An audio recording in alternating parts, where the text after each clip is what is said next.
Hello, my friends. This is Alav Kumar, and I am welcoming you on my YouTube channel LKS Chemistry Classes. Okay हम solid state को continuous कर रहे हैं। हमने last lecture तक जो basic basic चीज़ें थी वो पढ़ ली थी, जैसे यूनिट सेल के बारे में, क्रिस्टल सिस्टम के बारे में, टाइप ऑफ सॉलिड्स के बारे में, अमॉर्फस क्रिस्टलाइंस पढ़ लिए थे। अभी हम उसको आगे कंटिन्यू करते हैं। हालांकि मैंने इससे पहले भी उसके लेक्चर रिकॉर्ड करके डाले थे कुछ देर के लिए, लेकिन वो मैंने एक्चुअली ऑनलाइन रिकॉर्ड करके बनाए थे स्क्रीन रिकॉर्डिंग से, तो उनका वो ठीक नहीं लगे मुझे, तो मैंने उनको डिलीट कर दिया और मैं उस वाले पोर्शन को वापस से आप लोगों को पढ़ा रहा हूँ। आई होप कि आप इसे एंजॉय करेंगे। और आप जैसा जानते हैं कि सॉलिड स्टेट जो है पूरा 3D विजुलाइजेशन का चैप्टर है बच्चा, तो आपको 3D विजुलाइजेशन है वो अच्छे से आनी चाहिए, ठीक है ना। तो हम स्टार्ट करें। मेरे को आज आपको पढ़ाना है सॉलिड स्टेट में एलिमेंट्स ऑफ सिमेट्री, तो मैं उससे स्टार्ट करता हूं। Elements of symmetry.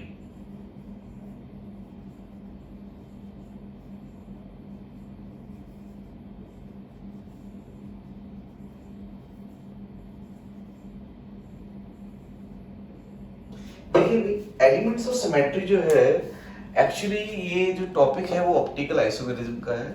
Optical activity का आइडेंटिफिकेशन एलिमेंट्स ऑफ सिमेट्री की हेल्प से किया जाता है।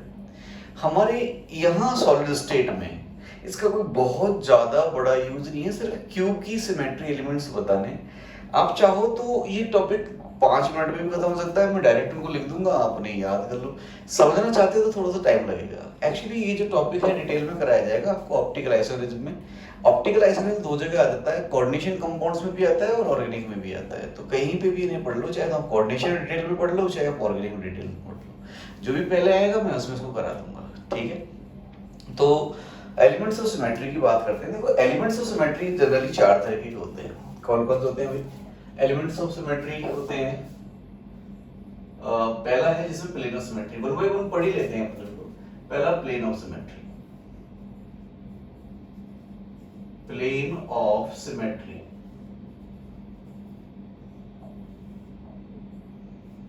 ठीक है, इसे इन शॉर्ट अपन पीओएस बोलेंगे और इसे सिग्मा से रिप्रेजेंट किया जाता है। इज दैट क्लियर बच्चा? सिग्मा से रिप्रेजेंट करेंगे। तो पहले इसकी डेफिनेशन लिख लेते हैं, ठीक है। डेफिनेशन है an imaginary plane, an imaginary plane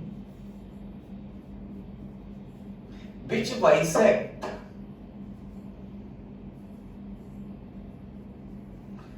a molecule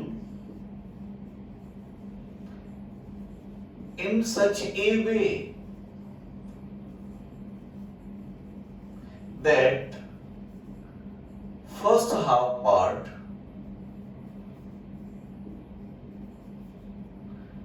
is the mirror image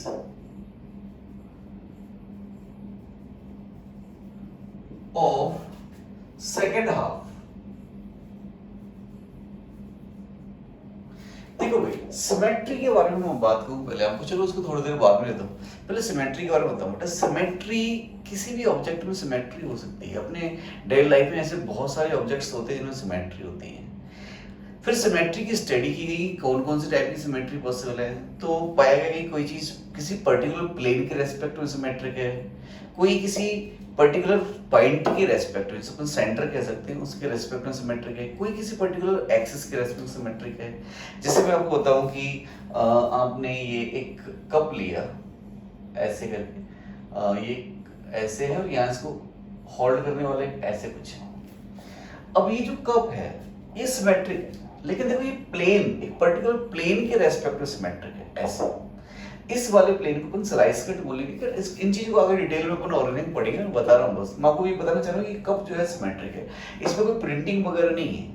आप लेट्स से इसको ऐसे कट करो, विजुलाइज करो, एक कप है, उसका हैंडल है यहाँ पे, इस हैंडल से ही मैंने इसको कट कर दिया, तो आधा इधर हो जाएगा और आधा इधर हो जाएगा। तो इस पर्टिकुलर प्लेन के रेस्पेक्ट में जो कप है वो सिमेट्रिक है, बट किसी पर्टिकुलर पॉइंट के रेस्पेक्ट में सिमेट्रिक नहीं है। सिमेट्रिक होने का मतलब क्या है कि इसकी साइड सब कुछ सेम हो। जैसे मैंने इस कप को, ये कप जो आप विजुलाइज कर रहे हो, ये वाला कप, ऐसे वाला कप, ऐसे ही जैसे हैंडल लगा हुआ है, ऐसे कट किया तो जो पार्ट इधर बन रहा है सेम एज इट इज इधर बन रहा है। बट देखो इस पॉइंट के रेस्पेक्ट में सिमेट्रिक नहीं है। क्यों नहीं है? पॉइंट के रेस्पेक्ट में इधर ये हैंडल है इसको पकड़ने का, इधर कुछ ऐसा नहीं है, तो इस पॉइंट के रेस्पेक्ट में सिमेट्रिक नहीं है। ये किसी एक्सिस के रेस्पेक्ट में सिमेट्रिक नहीं है। मान लो इस एक्सिस के रेस्पेक्ट में आप इसे घुमा देते हो तो ये वाला पोर्शन उधर पहुंच जाएगा। लेट्स से 180 डिग्री घुमाया आपने, इधर पहुंच गया, तो इसके रेस्पेक्ट में सिमेट्रिक नहीं मानी जाएगी।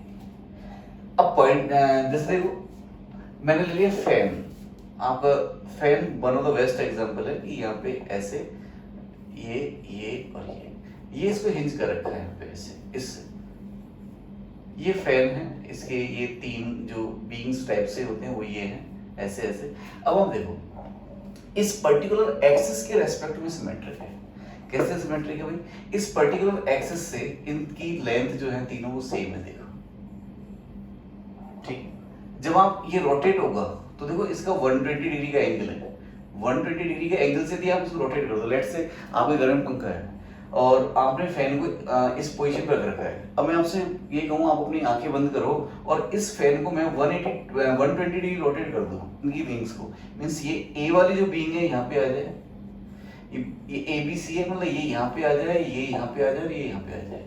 और फिर मैं आपसे कहूँ बेटा आंख खोलो, बिल्कुल एग्जैक्ट मैंने 120 एंगल रोटेट किया है, तो आप क्या उनमें डिफरेंशिएट कर सकते हो कि ये पहले और अब कोई डिफरेंस है क्या? आप कहोगे सर नहीं कर सकते। तो मैं कहेंगे इस पर्टिकुलर एक्सिस के रेस्पेक्ट में क्या है?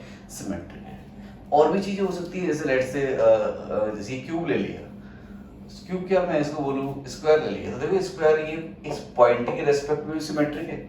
इस पॉइंट से जितनी डिस्टेंस इधर है उतनी डिस्टेंस इधर है, जितनी डिस्टेंस ये है उतनी डिस्टेंस ये है, जितनी इधर है उतनी इधर है। लेट्स से ये ए और ए था,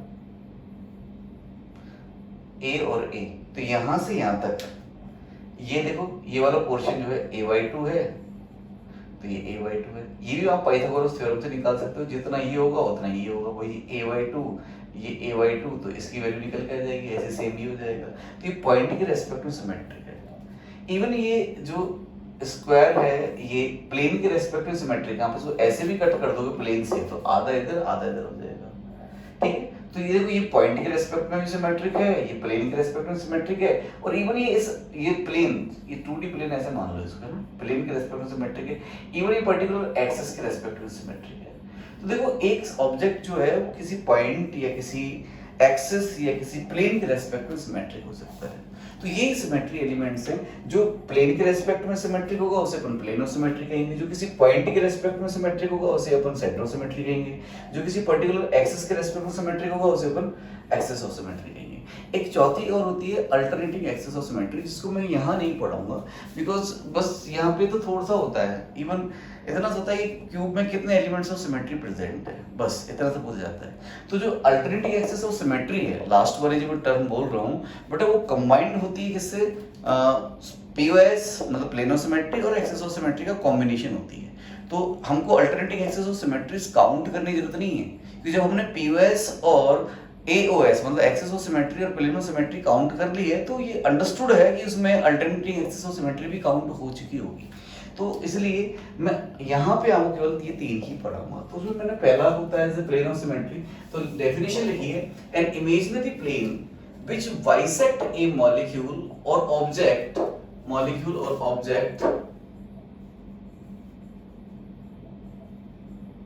in such a way that first half part is the mirror image of second half। तो देखो इसको देखते हैं। तो देखने के लिए जैसे मैं कोई अल्फाबेट ले लिया ए, मैं हमेशा इसको यहीं से स्टार्ट करता हूँ। इस अल्फाबेट ए में मैंने यहाँ पर एक प्लेन निकाला, प्लेन ऐसे देखो 2D से ऐसे प्लेन से कट कर रहे हैं, और इस प्लेन को मैं रिप्रेजेंट ऐसे कर पाऊंगा क्योंकि परपेंडिकुलर प्लेन है, ये प्लेन है। चाहो तो इसको डिनोट करने के लिए ऐसे मैंने कुछ लगा दिया ताकि आपको फील हो कि एक्सिस नहीं है, प्लेन है, ये प्लेन है। जब मैं इस प्लेन से इसको कट करूंगा तो क्या होगा, देखो ये बाइसेक्ट कर रहा है इसको, ये ऐसे दो पार्ट में डिवाइड कर देगा इसको, और ये दोनों पार्ट बेटा एक दूसरे की देखो मिरर इमेज भी है। An imaginary plane which bisect a molecule in such a way that first half part is the mirror image of second half, then the plane is known as plane of symmetry। तो हम इस plane को POS कह सकते हैं, ये POS होगा, ठीक है। अब ऐसा नहीं कि हर प्लेन, जैसे इस अल्फाबेट ए को और कहीं से भी काटो, नहीं, हर प्लेन प्लेन ऑफ सिमेट्री नहीं हो सकता। जैसे मान लो आपने इसको यहीं से कट कर दिया, यहीं से कट कर दिया आपने इसको, तो ये ऐसे बनेगा, मतलब ये इसका अपर पार्ट तो ऐसे होगा और लोअर पार्ट ऐसे होगा, ये एक दूसरे की मिरर इमेज नहीं है, मींस ये जो प्लेन है वो पीओएस नहीं हो सकता, ठीक है बच्चे। और देखिए, और एग्जांपल्स आप देख लीजिए इसके, मैं इसके ऑर्गेनिक वगैरह के एग्जांपल्स नहीं लूंगा, केवल इसको समझाने के लिए एक दो एग्जांपल्स ऐसे ले लेंगे। जैसे आपने एन ले लिया, एन, ये पहले बी ले लो, ये बी है, देखो इसमें ये वाला प्लेन पीओएस होगा, यहाँ से आप कट कर दो इसको, हाफ जो लोब है ऊपर होगी, सेम नीचे होगी, मतलब जस्ट एक दूसरे की मिरर इमेज होगी। ऐसे ही आपको मैं नेक्स्ट अल्फाबेट एन लिख देता हूँ, बताइए क्या एन में पीओएस है क्या? देखो अब आपके दिमाग के घोड़े दौड़ाओ, एन में पीओएस है क्या? तो अब आप देखो, आप कहोगे सर मैं इसको यदि यहाँ से कट करता हूँ तो ये पीओएस नहीं हो सकता, बिकॉज ये मिरर, ये दो हाफ पार्ट बनेंगे, ये आधा तो ऐसे और आधा ऐसे, ये इसकी मिरर इमेज नहीं है। क्यों नहीं है? बिकॉज इसमें ये वाला पोर्शन ऊपर है सिंगल वाला, और यहाँ पर देखो शार्प कॉर्नर है, इसका शार्प कॉर्नर अपोजिट डायरेक्शन में, मीन्स आपका ये वाला पार्ट, जैसे मान लो हाफ ऐसे कट गया, जब आप मिरर लगाओगे तो ये इस मिरर में ऐसे नहीं दिखेगा, ये ऐसे नहीं दिख सकता। ये मिरर में कैसे दिखेगा भाई? ये ऐसे है तो ये ऐसे दिखेगा मिरर में, तो ये वाला प्लेन जो है इसमें पीओएस नहीं है। ऐसे मैं पूछूं आपसे, क्या ये इस एन में ये वाला प्लेन पीओएस होगा? तो ये भी पीओएस नहीं होगा, आपको दिख गया होगा, बिकॉज ऊपर ये सिंगल ऐसे, नीचे ये शार्प कॉर्नर है, ठीक है ना, ये भी पीओएस नहीं है। अब आप मुझे बताइए, क्या ये इसमें एन में ये वाला प्लेन पीओएस होगा क्या? देखो इसमें थोड़ा सा आपको सोचने की जरूरत है। ऐसे ये प्लेन आप कहीं से लगा सकते हो, ये प्लेन पीओएस होगा क्या? ऐसे, मतलब आप एन को यहां से कट कर रहे हो, ऐसे एक्चुअली इस पोर्शन से यहां पर प्लेन लगा रहे हो इसमें, तो बताओ ये पीओएस होगा क्या? आप वीडियो को पॉज करें और देखें बच्चा, और इसको सोचें, साइंस के मजे लें आप लोग। तो बताओ, तो अब कुछ वजह सोच रहे होंगे, ये सर ये ऐसे कट गया, इधर ऐसे इधर ऐसे, भाई ये प्लेन ऑफ सिमेट्री नहीं है। क्यों? बिकॉज ऐसे इसको काट दिया, जैसे मान लो ये मैंने मिरर लगा दिया ऐसे, ये वाली जो लाइन है, ये जो प्लेन है इसको मिरर बोल दिया। यदि मैंने यहाँ इस ऑब्जेक्ट की मैं मिरर इमेज लूंगा तो इमेज ऐसी बनेगी बेटा, ऐसा नहीं है कि ये ऐसे है तो ये ऊपर बन जाएगा, मतलब इसमें यदि मैं ऐसे ले रहा हूँ तो ये ऐसे नहीं बनेगा कहीं से भी। This is not mirror image. Mirror में पास वाली चीज हमेशा पास आती है, जैसे ये पास है तो ये इसके पास ही रहेगी, दूर वाली चीज हमेशा दूर रहती है, तो इसमें यहाँ पर भी पीओएस नहीं है। तो ऐसे आपको कोई भी एक प्लेन आप देख सकते हो, उसको देखना कि कहीं से भी डाल सकते हो, कहीं से भी। और एक बात और बता दूं आपको, जैसे ये स्क्वायर है तो इसमें जो प्लेन होगा, देखो अब मैं बोलूं आपसे कि क्या ये पीओएस है? यस, ये प्लेन पीओएस बिल्कुल जस्ट हाफ पार्ट्स में, मतलब बाइसेक्ट कर रहा हूं, एक दूसरे मिरर इमेज, बट आप इसके अलावा कहीं से और कट कर दो, ये प्लेन पीओएस नहीं हो सकता इसमें। क्यों? बाइसेक्ट नहीं कर रहा, फर्स्ट हाफ और सेकंड हाफ का मिरर इमेज नहीं है। बताओ यदि आपने यहां से कट कर दिया तो इतने बड़े सेगमेंट की मिरर इमेज इतनी सी होगी क्या? नहीं। तो प्लेन वगैरह हमेशा जो भी आपको सिमेट्री चेक करनी है, तो चाहे एक्सिस ऑफ सिमेट्री चेक करनी है, चाहे प्लेन ऑफ सिमेट्री चेक करनी है, चाहे सेंटर ऑफ सिमेट्री, जो भी प्लेन आप पास करें उसको किसी सब्जेक्ट या किसी ऑब्जेक्ट या सब्सटेंस के मिड से पास करो, बिल्कुल बाइसेक्ट करते हुए पास करो। Is that clear? तो थोड़ी बहुत फीलिंग आई आपको प्लेन ऑफ सिमेट्री के बारे में? यदि आ गई है तो फिर मैं डायरेक्टली क्यूब पे आता हूं, बिकॉज़ अपना पॉइंट ऑफ इंटरेस्ट वही क्यूब में अपन को प्लेन ऑफ सिमेट्री चेक करनी है, ठीक है? तो मैं इरेज कर देता हूं ये। तो देखिए क्यूब ले लिया आपने, ये क्यूब में बना दिया भाई यहां पे,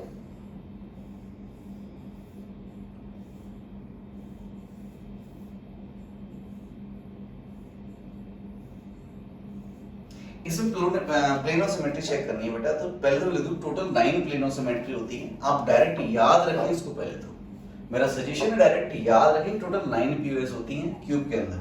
समझा मैं दूंगा, समझना कोई बड़ी बात ही नहीं, याद जरूर रखें, बस मेन वही है। तो देखो कौन कौन सी होगी, तो ये क्यूब है, तो इस क्यूब में जैसे मान लो ये रूम है, आप जिस रूम में बैठे उसको क्यूब मान लो। तो एक तो ये वाला, जैसे मैं डमी हो गया, कोई डमी रख दी, मेरे को आप डमी मान लो, तो एक प्लेन तो ऐसे ऐसे कट करो जो मुझे इस तरह से बाइसेक्ट करेगा। एक तो ये वाला हो गया, और जो इन फेस को भी बाइसेक्ट करता हुआ चला जाए, आधा ऊपर और आधा नीचे। एक प्लेन कौन सा होगा, मतलब जो फेस है दूसरा से मिड में से आएगा और उनको ऐसे बाइसेक्ट करेगा। ऐसे बाइसेक्ट मतलब मेरे को बीच में से काट देगा ऐसे, मतलब मेरी आंख बाहर होंगी और पीछे आंख नहीं होंगी, ऐसे ये वाला आगे वाला पोर्शन इधर, मतलब नाक आगे कट जाएगी और ये वाला पोर्शन पीछे हो जाएगा, ऐसे कट जाऊंगा मैं, ऐसे वाला प्लेन। एक प्लेन देखो यहाँ से कट करेगा, एक यहाँ से कट करेगा। एक और प्लेन हो सकता है, देखो कौन सा, ऐसे वाला, जो मेरे को ऐसे कट करेगा, मेरी एक आंख इधर और एक आंख इधर। मतलब देखो 3 तरह के प्लेन हो गए। एक तो मेरे को ऐसे कट दिया, मेरा अपर पार्ट ऊपर, लोअर पार्ट नीचे। एक ऐसे कट कर दिया और एक ऐसे कट कर दिया। तो ये जो 3, तो ये वाले प्लेन्स सिंपल प्लेन्स हो गए। जो देखो एक क्यूब में टोटल 6 फेस होते हैं, 6 फेस होते हैं, अपन इसको पढ़ चुके हैं। तो ये फेस को बाइसेक्ट कर रहा है बिल्कुल, देखो मैं बना देता हूँ, ऐसे ऐसे। एक तो ये वाला प्लेन हो गया, तब इसको बिल्कुल बाइसेक्ट कर दिया। मैं दूसरा भी इसी बना देता हूँ यहाँ पे टाइम बचाने के लिए।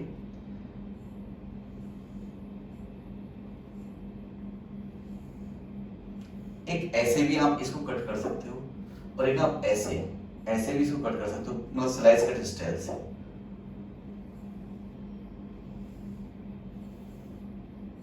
ऐसे ऐसे देखो ये 3 प्लेन्स आपको दिख गए। ये इसको मैं दे देता हूँ नंबर 1, दे देता हूँ नंबर 2, इसको दे नंबर 3। ये जो प्लेन्स है इन्होंने तो क्या किया बेटा, फेस को बाइसेक्ट किया। ये फेस को ऐसे ऐसे बाइसेक्ट किया, या तो ऐसे किया है, या ऐसे किया है, या फिर ऐसे किया है। अब मैं इन 3 के अलावा और आपको शो करता हूं, तो इसे आप अच्छे से समझें। ये वाली जो मैं बताने जा रहा हूं,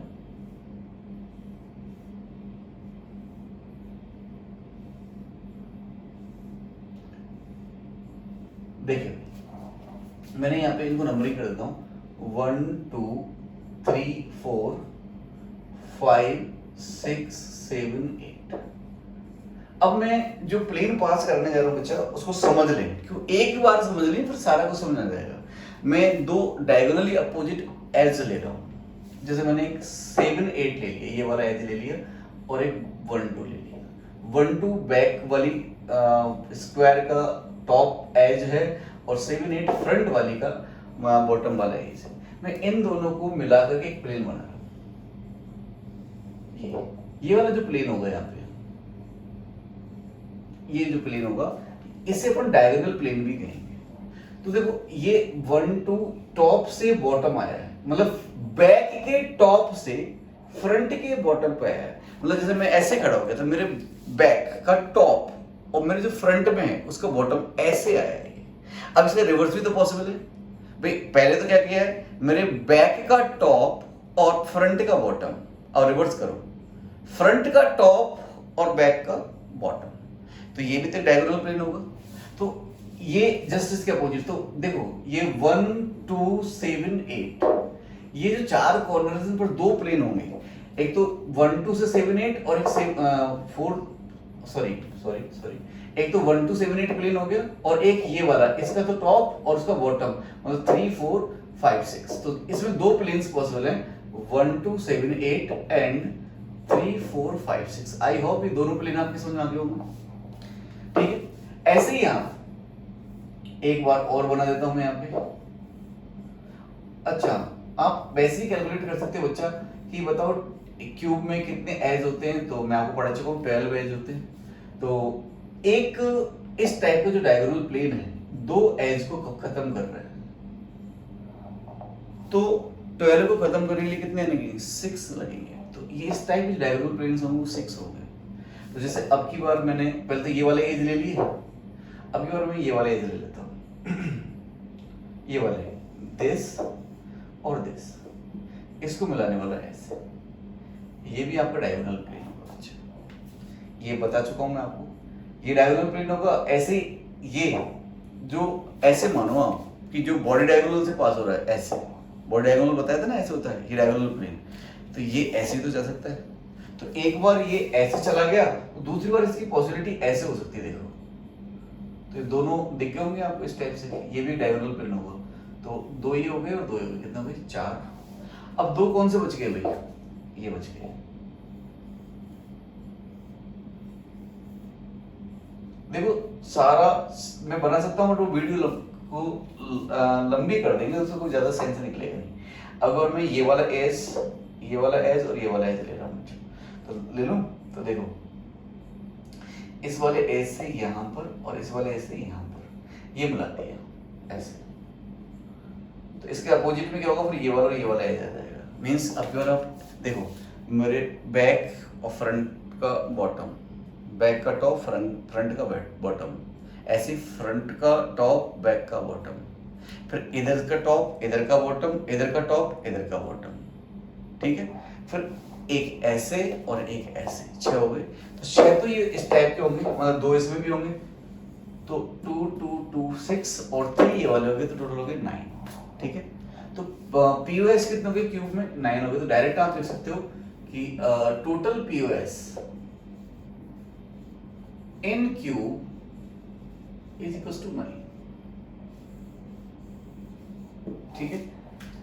क्यूब में भी 9 होंगे। और तो देखो अब आगे चले, नेक्स्ट ले लेता बटन। अच्छा बताओ क्यूब की जगह क्यूबॉइड होता तो प्लेनो सिमेट्री पर कोई फर्क पड़ता है क्या? क्यूब की जगह क्यूबॉइड होता, तो सोचना भी इसको, मैं नेक्स्ट क्लास में डिस्कस करूंगा। क्यूब की जगह क्यूबॉइड होता तो पीओएस कितने होते, 9 ही होते, ज्यादा होते, कम होते, वहां बताना है, ठीक है। अब मैं ले रहा हूं सेंटर ऑफ सिमेट्री। ये तो है किसी प्लेन के रेस्पेक्ट में सिमेट्रिक हो, किसी, देखो अब आप फील करो प्लेन के रेस्पेक्ट में ऐसे सिमेट्रिक है नहीं। ऐसे कट करूंगा तो आधा इधर आधा इधर, ऐसे कट करूंगा इसको भी तो भी आधा इधर आधा उधर, ऐसे कट करूंगा तो आधा इधर आधा इधर, ऐसे कट कर रहा हूं तो जस्ट ये ऊपर वाला पोर्शन ऊपर और ये नीचे। आपको पता है ना, जैसे आप सोच रहे हो कि डायगोनल प्लेन से ये कैसे आधा ऊपर और आधा नीचे, या इससे कैसे इधर आधा ऐसे आधा ऐसे, आप इसको ऐसे मान सकते हो कि एक जो स्क्वायर होता है या ऐसे कट कर दो बेटा, ये दो ट्राइंगल का मतलब ये वाला दो सेम ट्राइंगल बने नहीं बनेंगे, ये इसको ये जो प्लेन होगा ये प्लेनो सिमेट्री होगा नहीं होगा, तो मैं कहूंगा यस होगा। बोले कैसे सर? देखो ये ए है, ये ए है और ये √2a हो जाएगा। ऐसे ही चूंकि स्क्वायर है तो ये a होगा, ये होगा, ये भी √2 हो जाएगा। तो अब ये दो ट्राइंगल बन गए बेटा, देखो ऐसे, और इनकी डायमेंशंस बिल्कुल सेम है, इनको मिला दो तो वापस स्क्वायर बन जाएगा। तो ऐसे कट कर रहे हैं। अब इसी के ऊपर मैं एक और स्क्वायर लगा दूं और ऐसे प्लेन निकाल दूं तो ऊपर वाला पोर्शन और नीचे वाला पोर्शन बिल्कुल सेम होंगे, मिला दो क्यूब बन जाएगा, ठीक है। तो ये वाला प्लेनो सिमेट्री हो गई। प्लेनो सिमेट्री 9 हो गई। अब मैं आपको आता हूं सेंटर ऑफ सिमेट्री पे। तो सेंटर ऑफ सिमेट्री, अब बेटा सेंटर ऑफ सिमेट्री डिफाइन भी क्या करना, भाई किसी सेंटर के रेस्पेक्ट में सिमेट्रिक होनी चाहिए, और इसको तो पढ़ने की जरूरत भी नहीं, बस ये पता होना चाहिए है या नहीं। सेंटर सिमेट्री हमेशा एक ही होगी मैक्सिमम, सेंटर सिमेट्री मैक्सिमम क्या होगी बेटा, एक ही होगी, एक से ज्यादा हो ही नहीं सकती। जैसे सेंटर ऑफ मास होता है ना, किसी एक रेगुलर बॉडी का सेंटर ऑफ मास उसके सेंटर पे होता है, एक ही हो सकता है centre of mass, regular body हो चाहे रेगुलर बॉडी हो, सेंटर ऑफ मास तो एक ही होगा। ऐसे सेंटर ऑफ सिमेट्री भी एक ही होगी। तो देखो सेंटर ऑफ सिमेट्री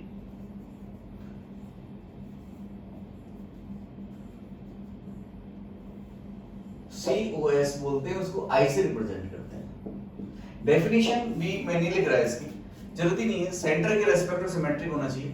तो एक्सप्लेन कर देता हूं इसको मैं, जैसे C डबल बॉन्ड C और यहाँ पे Cl और ये Cl क्लोरीन क्लोरीन है और यहाँ पर H और H।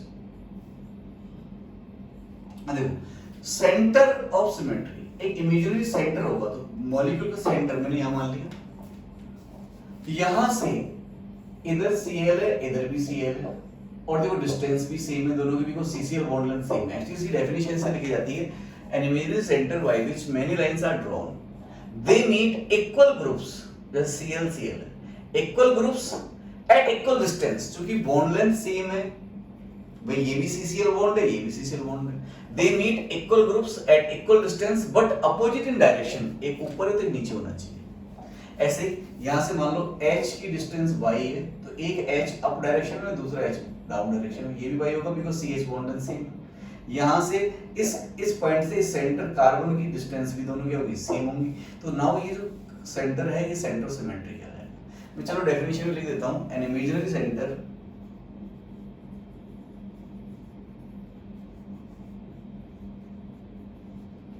y which many lines are drawn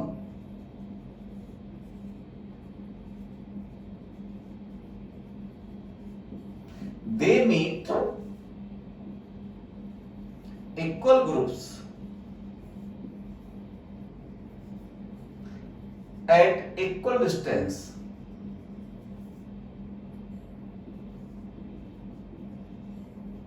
but opposite in direction।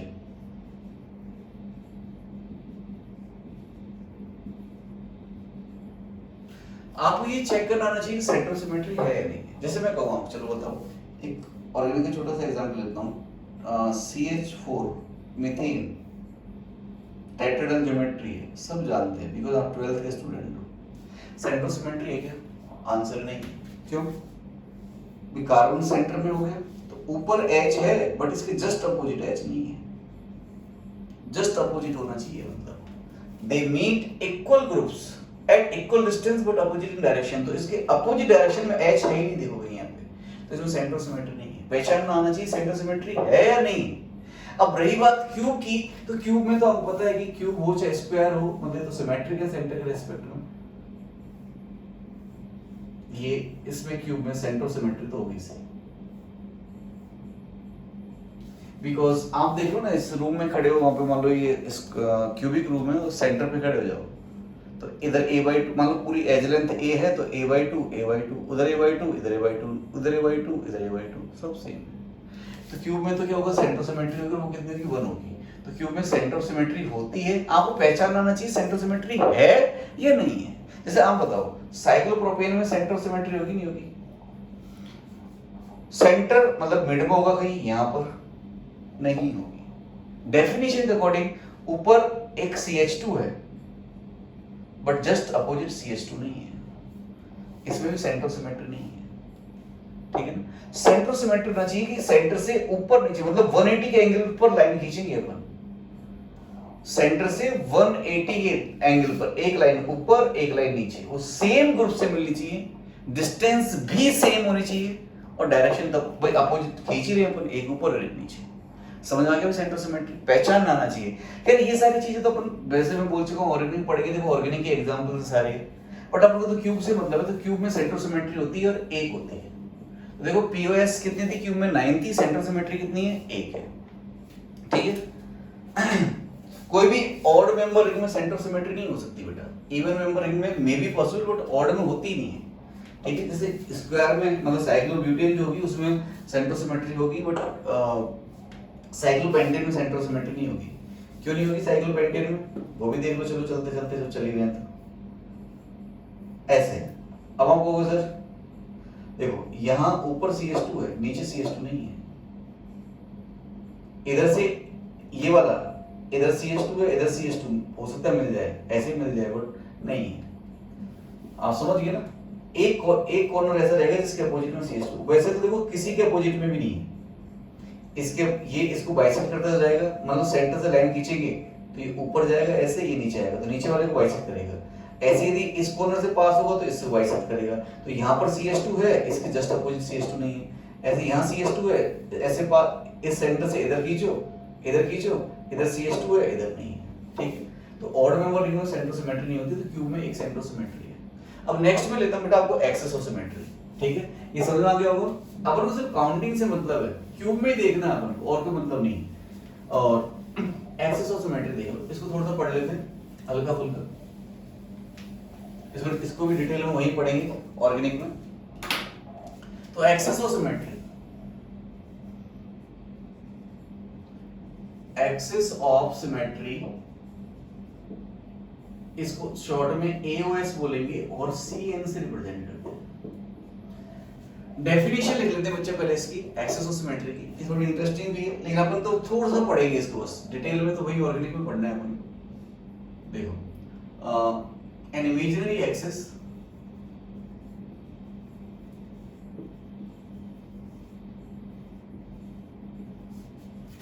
by which if a molecule reappear indistinguishably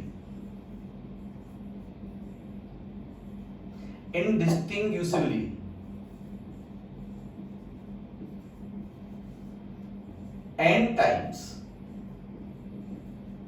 where n greater than 1 after a rotation of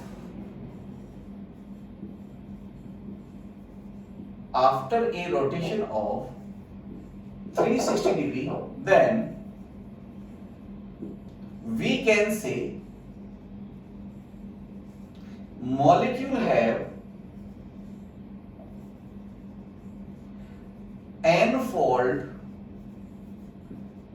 axis of symmetry. Molecule have n-fold axis of symmetry. अब देखो भाई, ये क्या है पूरा इसको समझना है। वैसे टेंशन नहीं, मैं हूं ना, सब समझा दूंगा, टेंशन नहीं लेनी है। n greater than 1 इसको भी समझना है आपको। तो पहले तो हम इस n को समझते हैं, व्हाट इज n, ये n फोल्ड क्या है। तो देखो n इज इक्वल्स टू, आप मानेंगे it is 360 by theta. Theta is the minimum angle, theta is the minimum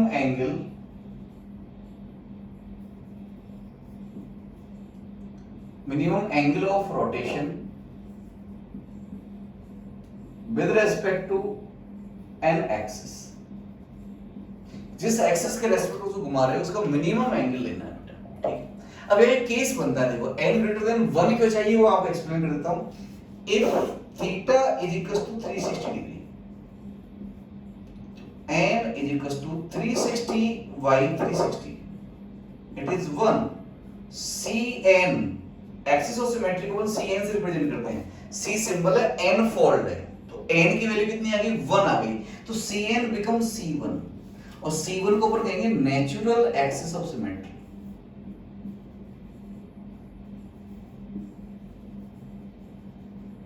natural axis of symmetry क्यों कह रहे हैं इसको नेचुरल एक्सिस ऑफ सिमेट्री?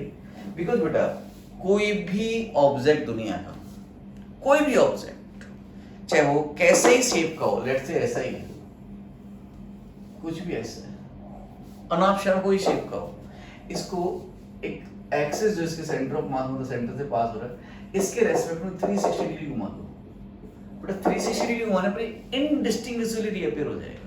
इनडिस्टिंग्विशबली मतलब एज इट इज आ जाएगा। आपको तो जानते हो ना, 360 घुमाने पर मेरे को यहां से एक्सिस डाला और मेरे को घुमा दी 360 डिग्री, मैं ऐसे घूमूंगा और ऐसे घूम के वापस आपके सामने खड़ा हो जाऊंगा, इनडिस्टिंग्विशबली। तो कोई भी ऑब्जेक्ट दुनिया का रीअपीयर होता ही होता है 360 घुमाने पर। तो ये तो सब में है ना, ये सिमेट्री तो सब में ही है।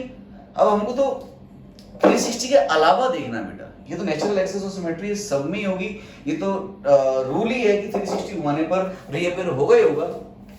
तो फिर इसलिए हमने लिखा है n ग्रेटर देन 1, मतलब एक से ज्यादा बार रीअपीयर होना चाहिए। तो एक से ज्यादा बार मतलब n की वैल्यू यदि आपको एक से ज्यादा चाहिए तो थीटा की वैल्यू 360 से क्या होनी पड़ेगी, कम होनी पड़ेगी।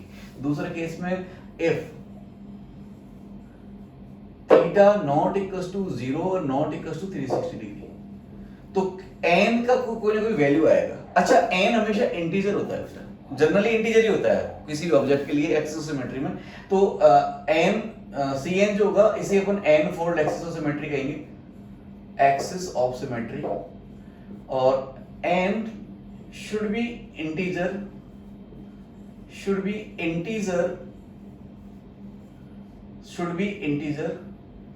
for compounds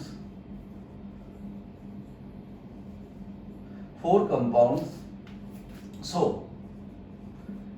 कौन कौन से एंगल पर अपन चेक करेंगे जो इंटीजर देते हो, जैसे मान लो 180 डिग्री, ये हो सकता है, और 90 डिग्री हो सकता है, 120 डिग्री हो सकता है, 30 डिग्री हो सकता है, ठीक है ना, एसेट्रा। मतलब एन इंटीजर आना चाहिए भाई, एन क्या आना चाहिए, इंटीजर आना चाहिए। बेटा एक केस ऐसा ही होता है जहाँ पर एन इंटीजर नहीं आता, बट वो मैं यहाँ पर डिस्कस करने वाला नहीं हूँ, जब ऑर्गेनिक पढ़ाऊंगा तब डिस्कस करूंगा, ठीक है। तो अब हम इसको समझते हैं, इसको फिर एग्जांपल्स वही अल्फाबेट ए वही से लेते हैं। अल्फाबेट ए ले लिया मैंने ये, और अब मेरे को इसमें एक्सेस ऑफ सिमेट्री चेक करनी है कि इसमें एक्सेस ऑफ सिमेट्री है या नहीं। तो कोई भी एक्सेस कहीं से भी आप पास कराओ, वो आप फ्री हो। आप ऐसा नहीं कि ऐसे ही कराना है, एक्स वाई जेड में कराना ना, आप ऐसे करा सकते हो, आप किसी एंगल पे करा सकते हो, आप नीचे से किसी एंगल पे करा सकते हो, आप ऐसे करा सकते हो, कोई भी एक्सेस पास कराओ, बट वो एक्सेस इसके सेंटर से पास होना चाहिए, ये नेसेसरी कंडीशन है। तो अब मैंने एक एक्सेस ले लिया ऐसा, ये वाला, ये एक्सेस लिया, और इस एक्सेस प्लेन नहीं है, अभी सिंपल एक्सेस है। अच्छा भाई, जब जहां से आप एक्सेस डालेंगे उसके परपेंडिकुलर प्लेन में रोटेशन होता है। आप जैसे आपने देखो घर में ये ऐसे पंखा लटका होता है, हिंज होता है पंखा, इस यहाँ से ये रूफ है, यहाँ से हिंज हो रखा है, ये पंखा है। तो अब ये एक्सेस है इसका, और घूम खा रहा है इसके परपेंडिकुलर प्लेन में, एक्सेस के परपेंडिकुलर प्लेन में घूमेगा। अब मैं इसको 180 डिग्री घुमा दूं, 180 डिग्री, देखो अब 180 डिग्री घुमाया है, तो n की वैल्यू कितनी आएगी, यहाँ से 180 डिग्री करेंगे तो 2 आ जाएगी। तो यदि ये सिमेट्रिक हुआ तो ये एक्सेस C2 कहलाएगा, Cn की जगह C2 लिख देंगे अपन। अब देखो भाई, आप घुमाओ इसको, आप 180 डिग्री घुमा के देखो, देखो भाई अच्छा मजा आएगा।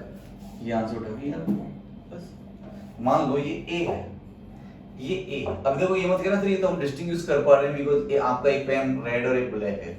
देखो भाई वो तो अलग लें, दो भी ब्लैक पेन ले लेता और मैं इसको घुमा के ऐसे लिख देता, तो डिस्टिंग्विश कर पाते हम यहाँ पे ऐसे, ये वाला A और इस वाले नहीं कर पाते, ये ऐसे कैसे आ जाएगा भाई। तो ये देखो जस्ट इनडिस्टिंग्विशेबल, रीअपीयर का मतलब है इनडिस्टिंग्विशेबल से बेटा डिफरेंस नहीं होना चाहिए कुछ भी।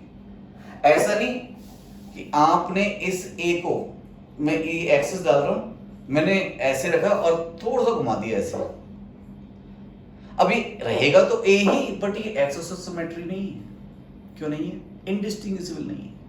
कैसे नहीं है सर, बताइए हमको। तो मैं आपसे कहूंगा बेटा आप देखो ये क्या है, आप कहोगे सर A, मैं कहूंगा बेटा 10 सेकंड लिए आंख बंद करो और मैं इसको 30 डिग्री से घुमा दूंगा। अब आपसे पूछूंगा बेटा ये क्या, बताओ ये पहले जैसा ही है या चेंज हो गया, तो आप तुरंत ही कहोगे सर चेंज हो गया, means this and this both are distinguishable forms, whereas the need of definition of axis of symmetry is that the repetition occur indistinguishably। जो भी रिपीटेशन हो रहा है वो indistinguishably, मतलब साथ साथ अपन उनको डिफरेंशिएट नहीं कर पाने चाहिए। तो यहाँ से आगे तो 180 अलाउड है, यदि आपने 180 से कम पे घुमा दिया तो ये डिस्टिंग्विश हो जाएगा बेटा। तो यहाँ हो गया, देखो एज इट इज आ गया, एज इट इज आ गया, तो ये इसमें एक्सेस ऑफ सिमेट्री है, और कौन सी बेटा C2 है, बिकॉज आपने 180 डिग्री से घुमाया है, n की वैल्यू इसके लिए क्या है 2 आई है। अब हम ऐसे कोई पर्टिकुलर ऐसे कहीं से भी एक रैंडम एक्सेस निकाल लो, मान लो मैंने यहाँ से एक्सेस निकाल दिया सर, और मैंने अब इसको 180 डिग्री घुमा दिया, इसके रेस्पेक्ट में आप ऐसे मान लो हिंज्ड है, तो ये पूरा पोर्शन जो है यहाँ से ये वाला पोर्शन उठ के इधर आ जाएगा और ये पोर्शन इधर चला जाएगा। देखो अपनी लोकेशन चेंज कर ली, निकल ली इसमें लोकेशन चेंज कर ली, तो हम इसे एक्सेस ऑफ सिमेट्री नहीं कह सकते। किसी पर्टिकुलर एक्सेस के रेस्पेक्ट सिमेट्रिक है सब जगह, मतलब कोई लोकेशन पोजीशन चेंज नहीं होगी उसकी। आपको फैन चलते चलते कहीं जाता है क्या दूर इधर उधर, बिल्कुल एक फिक्स उस पर घूमता है। तो देखो ये C2 एक्सेस है। ऐसे ही अब मैं कहूँ इसमें कि यदि मैंने इस A4 एप्पल में ही ये वाला एक्सेस ले लिया बेटा, अब आप खुद मेरे को आंसर करिएगा वीडियो को पॉज करके। इसको मैंने 180 डिग्री घुमाया, तो बताओ ये एक्सेस C2 होगा या नहीं होगा, जल्दी सोचो। तो आप कहोगे 180 घुमाने पर ये ऐसे हो जाएगा, मींस ये दोनों डिस्टिंग्विशेबल है, देखो बोथ आर डिस्टिंग्विशेबल, और डिस्टिंग्विशेबल हैं तो हम इस एक्सेस को C2 नहीं कह सकते। Is that clear? अच्छा देखो इसको मैंने जेड एक्स एक एक्सेस ले रहा हूँ, वो एक्सेस है जो वो प्लेन के बाहर से लेकर आऊंगा और अंदर जाएगा इसमें, तो प्लेन के बाहर वाला पार्ट है इसको तो मैं डार्क लिखूंगा, और जो अंदर है उसको मैं डॉटेड लिखूंगा ऐसे। अब मैं इसको 180 डिग्री घुमाऊंगा। अब ऐसे सोचो ये A है, इसको आप यहाँ से एक एक्सेस लेके आ रहे हो और ऐसे निकाल रहे हो इसके बीच में से, ठीक है। और आप पता है ना एक्सिस के परपेंडिकुलर प्लेन में घूमेगा तो मतलब ये एक्सिस तो ऐसे, इसके परपेंडिकुलर प्लेन ऐसे घूमेगा, तो आप 180 घुमाओगे तो ऐसे हो जाएगा। देखो डिस्टिंग्विशल हो गया बेटा, तो ये ऐसे मिलेगा आपको, तो इसमें भी C2 नहीं कह सकते, ये भी C2 नहीं है। और समझना है क्या, या फिर डायरेक्ट में इस पे आ जाऊँ? देखो ज्यादातर डिटेल में तो अपन वहीं पढ़ेंगे कहाँ पे, ऑर्गेनिक में। मैं बार बार बोल रहा हूँ इस चीज को, बस मैं थोड़ा बहुत आपको पढ़ कर आ रहा हूँ। मैं एक एग्जांपल और कर देता हूँ इसका, देन आफ्टर मैं क्यूब पे आऊंगा। तो देखिए भी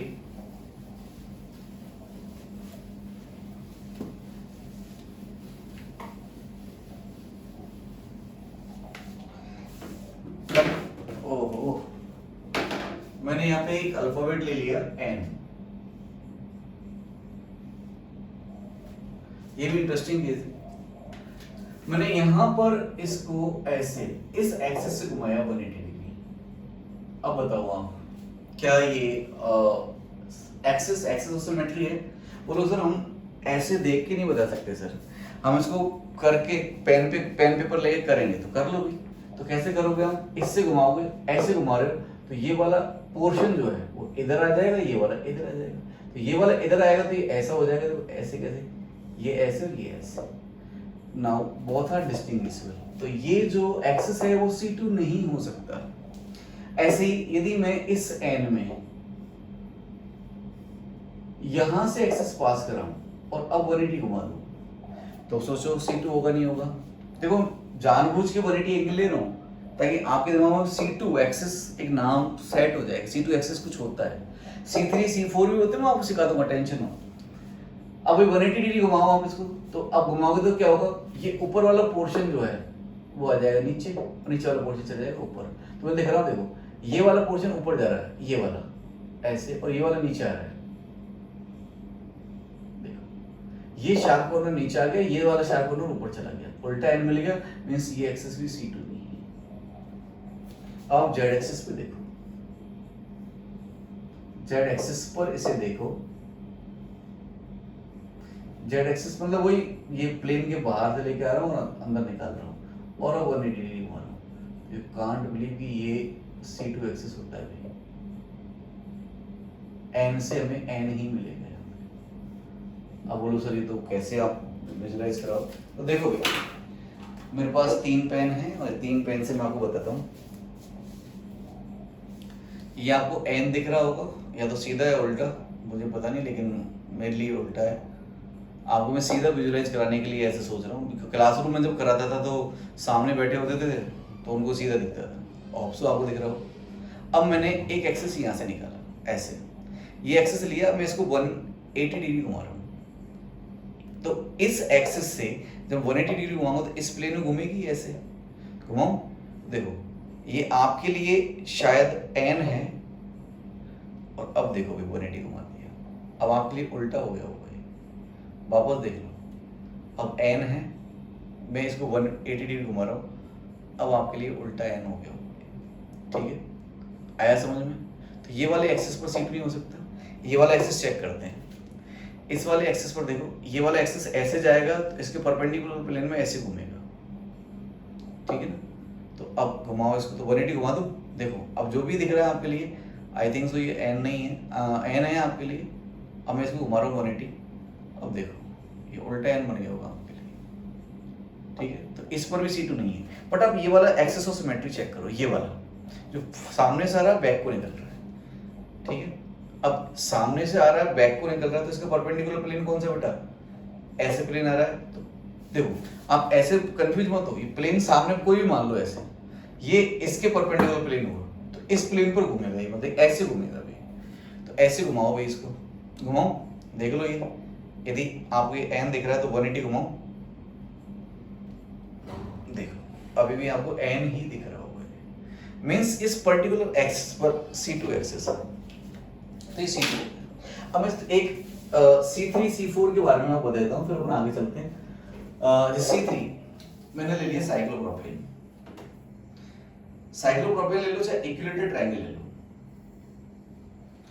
ये यहां से ऐसे एक्सेस डाला हुई और ऐसे बाहर से डाल के अंदर निकालते हैं। इस पर्टिकुलर एक्सेस पर मेरे को तो घुमाना है, 180 नहीं घुमा सकता, 180 घुमाऊंगा तो ये ऊपर वाला जो वर्टेक्स है वो नीचे आ जाएगा, और ये रिवर्स मतलब उल्टा ट्रायंगल बन जाएगा ऐसे, और ये बहुत है डिस्टिंग्विशेबल।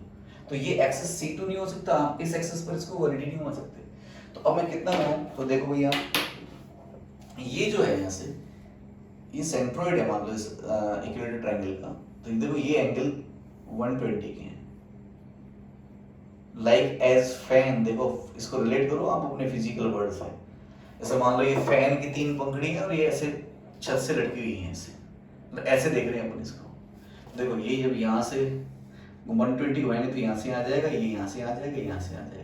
मीन्स इस एक्सेस पर क्या होगा बेटा, C3 होगा। मतलब 120 से घुमाने पर आया तो ये एक्सेस C3 हो जाएगा। तो n की वैल्यू क्या आ जाएगी, 360/120 मीन्स 3 आ जाएगी। ऐसा है ना। अब आप लोगों के साथ क्या साइक्लोप्रोपेनॉल C3 होता है क्या, C2 नहीं हो सकता है क्या? हो सकता है, C2 भी हो सकता है, एक से ज्यादा एक्सेस सिमेट्री हो सकते हैं। तो इस वर्टेक्स से कर दो आप। अब ऐसे वाला एक्सेस मतलब मैंने आपको कहा ना कहीं से भी एक्सेस डाल सकते हो आप। ये वाला एक्सेस लेके आओ, इसको घुमाओ आप 180 डिग्री। जब आप इसको 180 डिग्री घुमाओगे तो ये वाला पोर्शन इधर, ये वाला पोर्शन इधर, एज इट इज ही मिल जाएगा। देख लो तो इस वर्टेक्स पर C2 है, क्योंकि इक्विलेटरल ट्रायंगल है तो इसने क्या गुना किया है, इस पर भी C2 होगी, इस पर भी C2 होगी। तो एक साइक्लोप्रोपेन में यदि आपसे पूछे कि कितने एक्सेस ऑफ सिमेट्री है, तो साइक्लोप्रोपेन में 3 तो C2 एक्सेस होंगे और 1 C3 होगी। अब आप कहोगे सर हमसे वो पूछ ही नहीं रहा है तो हम कौन सा बोले? तो बेटा जिसमें n की वैल्यू ज्यादा होती है उसे कहते हैं प्रिंसिपल एक्सेस ऑफ सिमेट्री, और जिसमें n की वैल्यू कम होती है उसे कहते हैं सब्सिडियरी एक्सेस ऑफ सिमेट्री। यदि आपसे कुछ ना कहा गया और आपसे ये पूछा गया कि साइक्लोप्रोपेन में कौन सी एक्सेस ऑफ सिमेट्री है, तो आपको C3 बोलेंगे। जिसमें n की वैल्यू ज्यादा होगी, n की वैल्यू ज्यादा होगी वो प्रिंसिपल होगी। n की वैल्यू ज्यादा कब आएगी, जब थीटा की वैल्यू कम हो, बिकॉज n = 360/थीटा। थीटा की वैल्यू जितनी कम होगी n की वैल्यू उतनी ज्यादा आ जाएगी। मींस यदि ऐसा कोई एक्सेस जिसमें मिनिमम एंगल से रोटेशन दिया जा सके तो उसको अपन कंसीडर करते हैं सबसे पहले। इसलिए मैंने लिखा भी था वहां पे n = 360/थीटा। याद करो थीटा लिखा था, इट इज मिनिमम एंगल। ठीक है ना, ठीक है। तो देखो अब मैं आता हूं क्यूब के ऊपर। ऐसे ही एक और ले लो आप चाहो तो, कि यहाँ पर ये स्क्वायर है तो यहाँ से इसको मैंने वही बाहर से एक्सेस लेके आ रहा हूँ और अंदर से निकाल रहा हूँ इसमें से, तो इसको मैं डिनोट ऐसे कर देता हूँ। बताओ स्क्वायर है, कितना रोटेट करो, वीडियो को पॉज करके सोचो। भाई सोचोगे नहीं तो काम ना चलेगा। सोचो सोचो, सोचना तो पड़ेगा बच्चा पार्टी, ना सोचो तो काम ना चलेगा। यहाँ से आ रहा है अंदर जा रहा है बच्चा पार्टी। तो बताओ ये एंगल्स कितने के अंदर के, देखो 90 डिग्री के। कितने के, 90 डिग्री के। मीन्स एक स्क्वायर के अंदर आप जब ऐसे एक्सेस डालोगे, आज को आप इसको स्क्वायर में दूसरी तरह से लेता हूं ऐसे, और ये ऐसे मान लो इसको, ये स्क्वायर ही है। और अब देख लो आप इसको 90 डिग्री से घुमा दो तो ये वहीं वापस आ जाएगा अपनी पोजीशन पे, बिकॉज ये एंगल जो है वो 90 के हैं। तो जब 90 घुमाओगे तो ये वाला पोर्शन यहाँ आएगा, ये भी और ये भी 90 के हैं, तो ये वाला पोर्शन यहाँ आएगा, ये भी 90 के यहाँ आएगा और ये भी यहाँ चला जाएगा। तो सारे जो वर्टेक्स है एक दूसरे को एक्सचेंज कर देंगे एक दूसरे से, तो उसकी ज्योमेट्री पर कोई फर्क नहीं पड़ेगा, तो C4 हो जाएगा। ठीक है, इसमें भी C2 होगी खैर, लेकिन जो प्रिंसिपल है वो कौन सी होगी, C4। चलो वो भी बता देता हूँ।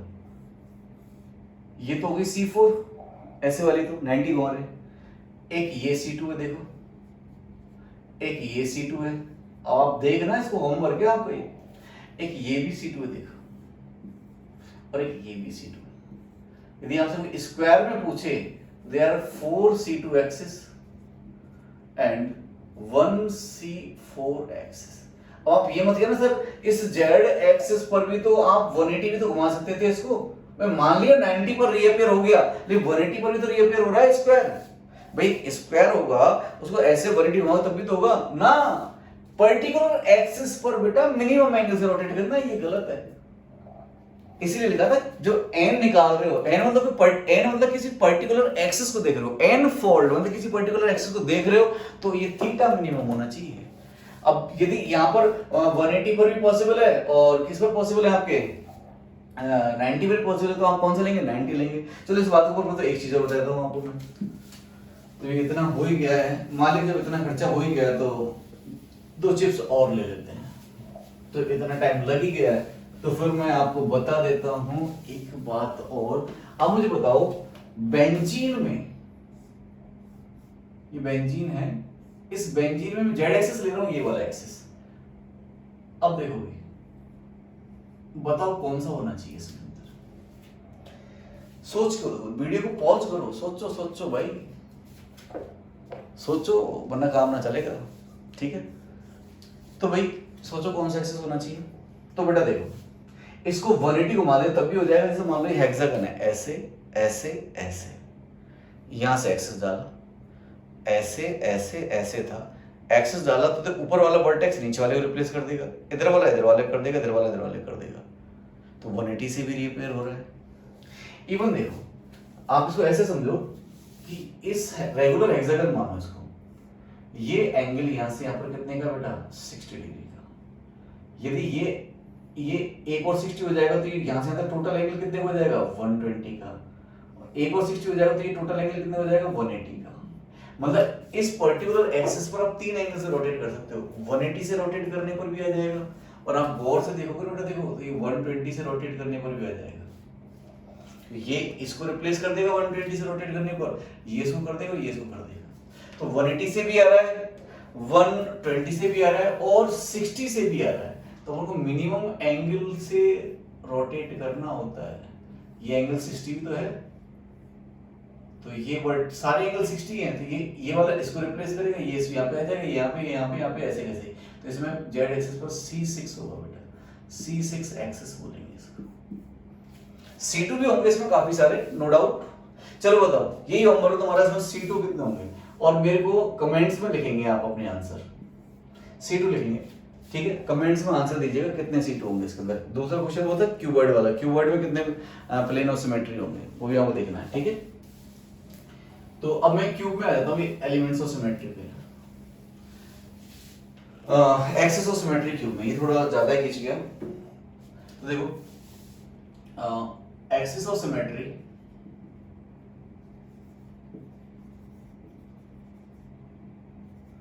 इन क्यूब, पहले तो डायरेक्ट याद रख लो, सबसे बेस्ट तरीका बता रहा हूं, उसको याद रख लो। क्यूब में जब एक ही चीज में अपन दूसरे में पूछेगा ही नहीं, वो सिर्फ एक ही इंस्ट्रक्शन पूछ सकता है, तो उनको समझने की जरूरत ही नहीं थी उसको। वैसे तो इस क्यूब के अंदर बेटा 3 तो होते हैं C4 एक्सिस, 4 होते हैं C3 एक्सिस, और 6 होते हैं C2 axis. Total 13 axis of symmetry होती है क्यूब के अंदर। 9 POS 22, एक centre of symmetry 23, total 23 axis of symmetry. उस इतना भी याद रख लोगे तो काम हो गया तुम्हारा। ठीक है, मैं इनको एक्सप्लेन कर देता हूं।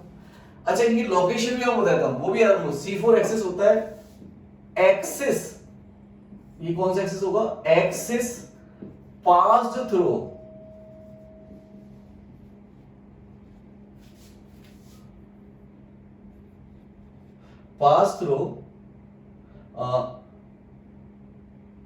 opposite face centers।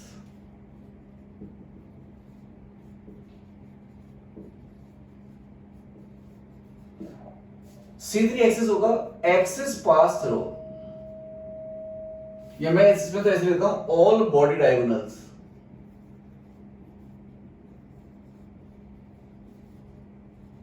Are C3 axis. सारे बॉडी डायगोनल C3 एक्सिस है बेटा।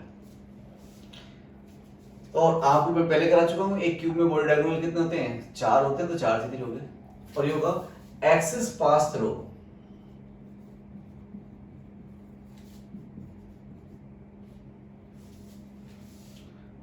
अपोजिट, डायगोनली अपोजिट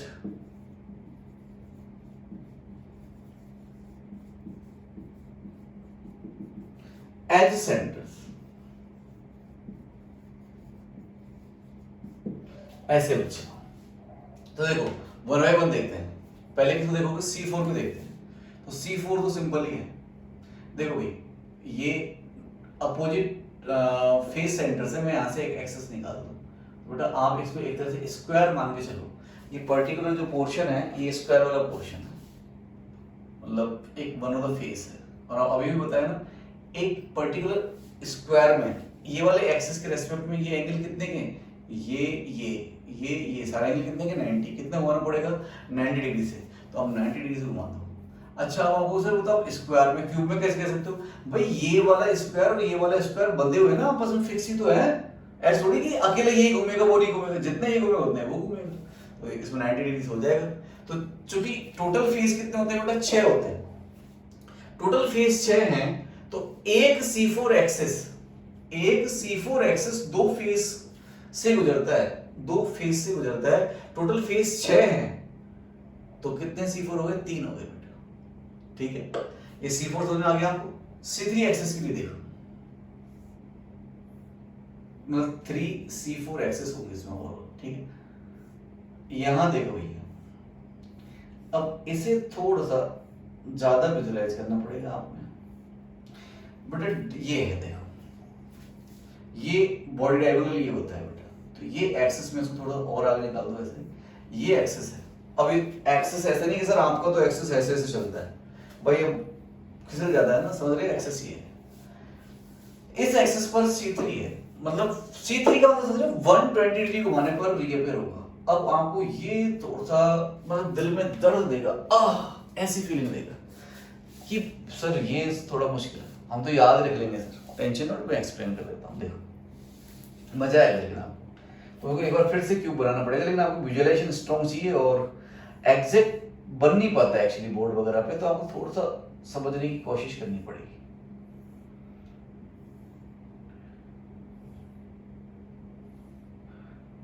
देखो पहलवानों, अब भैया मैं ये कह रहा हूं कि 1 2 और 3 इन पॉइंट्स को मैं मिला रहा हूं बेटा। देखो ये क्या कहलाएगा, ये पर्टिकुलर ये वाला फेस है इधर वाला, ये इसका फेस डायगोनल है।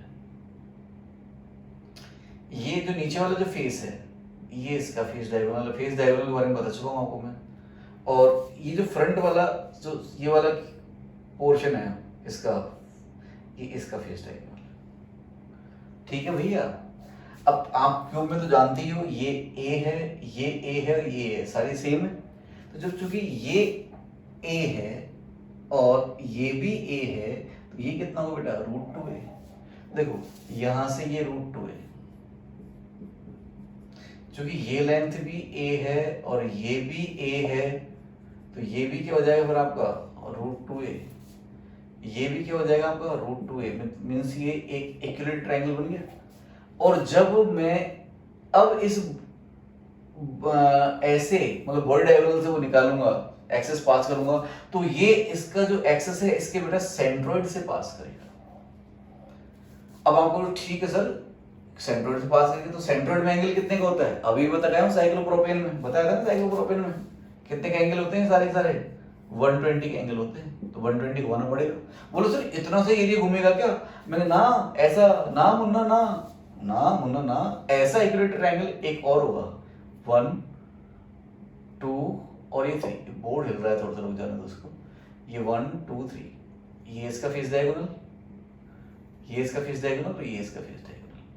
तो मतलब इसका वर्टेक्स नीचे, इसका वर्टेक्स ऊपर है, मतलब ये स्टार जैसी फीलिंग देगा आपको, एक का तो ऊपर और एक का नीचे, ऐसे कंबाइंड है। और अब यहां से आप ये निकाल रहे हो, तो देखो अब ये दो ट्रायंगल है, दोनों बंधे हुए हैं, बंधे हुए ट्रायंगल है, तो अब ये 120 से घूमेगा तो पीछे वाला भी ऑटोमेटिक 120 से ही घूमेगा, ऐसा नहीं कि केवल फ्रंट घूमेगा बैक नहीं घूमेगा, दोनों घूमेंगे। तो यहाँ पर ये एक्सेस C3 एक्सेस हो जाएगा। और बॉडी डायगोनल 4 होती है तो वो एक्सप्लेन करने की जरूरत नहीं है। अब C2 एक्सेस के लिए देखो, C2 एक्सेस के लिए मैंने बताया आपको, pass through diagonally opposite edge centres.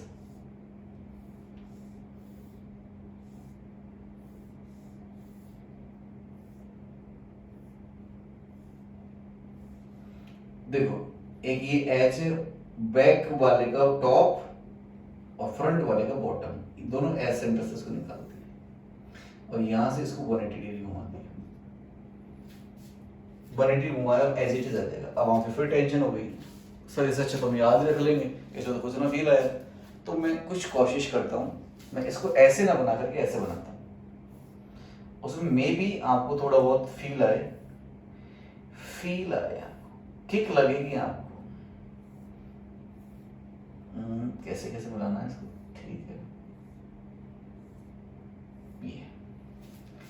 अब देखो घूमना कि अब मैं यहां से इसमें देखो एक एज ये ले लिया, इसका डायगोनल अपोजिट एज ऐसे ले लिया, अब मैं इसको एक्सेस से निकाल दूं ऐसे, देख रहे हो ना, ये इसके अलावा ये पूरा हाफ और ये पूरा हाफ एक जैसा है, ये इधर आ जाएगा और ये इधर चला जाएगा।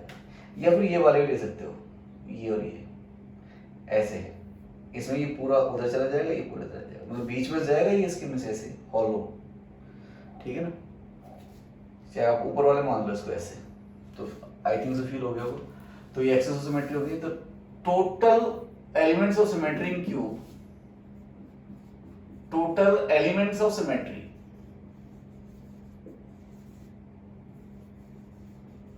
पहले बोल चुका हूं 23 होंगे, लेकिन देख लो पूरी 9 तो होते हैं पीओएस, एक होता है सीओएस, 3 होते हैं C4, 4 होते हैं C3, 6 होते हैं C2, और तो ये हो गया 23।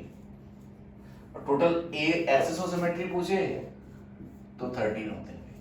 अब ये तो बताओ सर 6 कैसे होते हैं, चलो मान तो लिया 6 कैसे होते हैं। अरे भैया एज कितने होते हैं, 12 होते हैं।